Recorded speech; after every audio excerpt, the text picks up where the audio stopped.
Ryan Garcia predicts that he will take out Gervonta Tank Davis inside of 2 rounds. This is your boy JG. This is a Punch Report. In this video, we'll examine that prediction and the state of shit talking in boxing and the announcement that this fight is a done deal. Let's get into the video. Like I said before, y'all, welcome back to the channel. This is your boy JG. Please come and be so kind. Hit the like button, subscribe to the channel, hit that bell icon to be notified when all the drops happen. Now, in this video, I will discuss Ryan Garcia. Gervonta Tank Davis is indeed a done deal, and it's looking like Ryan Garcia is taking little to no time to make it very, very clear he thinks that he can stop Gervonta Davis inside of 6 minutes. Now, to be fair, Ryan Garcia has been on this train of I will knock out Tank Davis for quite some time. So this isn't a new announcement, but as we creep closer to the possibility of this fight taking place, he wants to take the opportunity to remind us his position, what he thinks he can get done against a Tank Davis. I'm going to put the 2 tweets up here on the screen. Take a look at those. One on your left is Oscar De La Hoya, Ryan Garcia, essentially holding the contract, stating it's a done deal to go for April 15th, I believe. And then the second one, the second tweet to your right, is going to be the prediction for the fight. I say I'll beat Gervonta Davis in about 2 rounds. That's Ryan Garcia via the Joe Pomp Show. Now, let me tell you why Regis Prograde, who has nothing to do with this fight, is one of my favorite fighters. When he talks shit, it's believable. He says stuff like, hey, you know, I've stopped my last 4 opponents. I brutalize guys. I lump them up. I knock them out. If I fight a guy like a Teofimo Lopez, a guy I've been around and spent time with, I am of the opinion that I'll hurt this dude bad and possibly hospitalize him. He's not even being disrespectful. He's just saying, based on what I've done, what I'm capable of, who Lopez is as a fighter, I'm fairly confident I could put this individual away in a brutal fashion. So switching back over to Gervonta Tank Davis, Ryan Garcia. Ryan Garcia's last opponent was Javier Fortuna. I believe that bout went 6 rounds.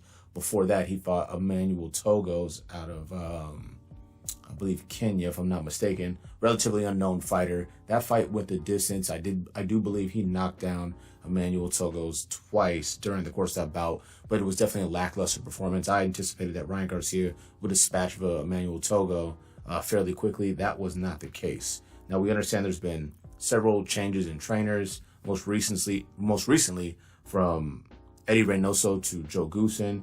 So possibly that's why he looked a little better against Javier Fortuna, scoring that emphatic knockout. But I say these things really just to say one thing. Anything can happen in the sport of boxing. I totally get that.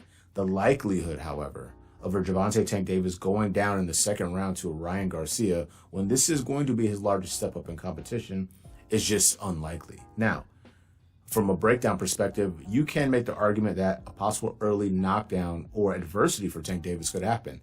Slow starter versus a guy like Ryan Garcia, who will have decided physical advantages, heightened reach, but he's also extremely fast and has above average power for a guy against Tank Davis, who is indeed a slow starter. I'm not doing a full breakdown in this video, but I'm just providing the idea around why that's plausible. An early knockdown, not a full-blown stoppage. Now, if that happens, shout out to Ryan Garcia, just not likely. Now, what I would also say is this. If you're a Ryan Garcia, you don't really have to sell this fight or do too much. You're not really that good at it from a vocalization perspective. It just comes off weird and corny. But huge social media following. He has different fan bases that are outside the realm or sport of boxing. He brings that to the table. Right now, based on the numbers consistently over the course of time, Gervonta Tank Davis is the guy that moves the needle in the sport of boxing. That is without question. Large gates, record-breaking crowds, respectable to above respectable pay-per-view numbers, and he's the money man right now in the division. With those things being said, be on the lookout for this. I have a partial breakdown of this fight because I really didn't believe it would take place. Now we have a date, April 15th, and everyone's claiming that it's signed and good to go. So look for the full breakdown of this fight, the keys to victory for both fighters. That video is coming soon. Along with that video, we also will have the Caleb Plant Benavidez breakdown. That one's coming soon. And there was another bout that I wanted to preview for you guys, but if you think of something, let me know. Now that we've arrived at the place where really meaningful fights are starting to be made, especially in the early part of this year. I want to know what your thoughts are on those bouts that I'll be covering. What are the chances of a Ryan Garcia, a Tank Davis stoppage for a Ryan Garcia? Do you think he's going to get blown away by Gervonta Tank Davis, as many do? I can't wait to break this fight down. Like I said before, let me know your thoughts and feelings about the upcoming bout. This has been your boy JG. This is the Punch Report. Like I said before at the top, like, subscribe, bell icon for notification. We out.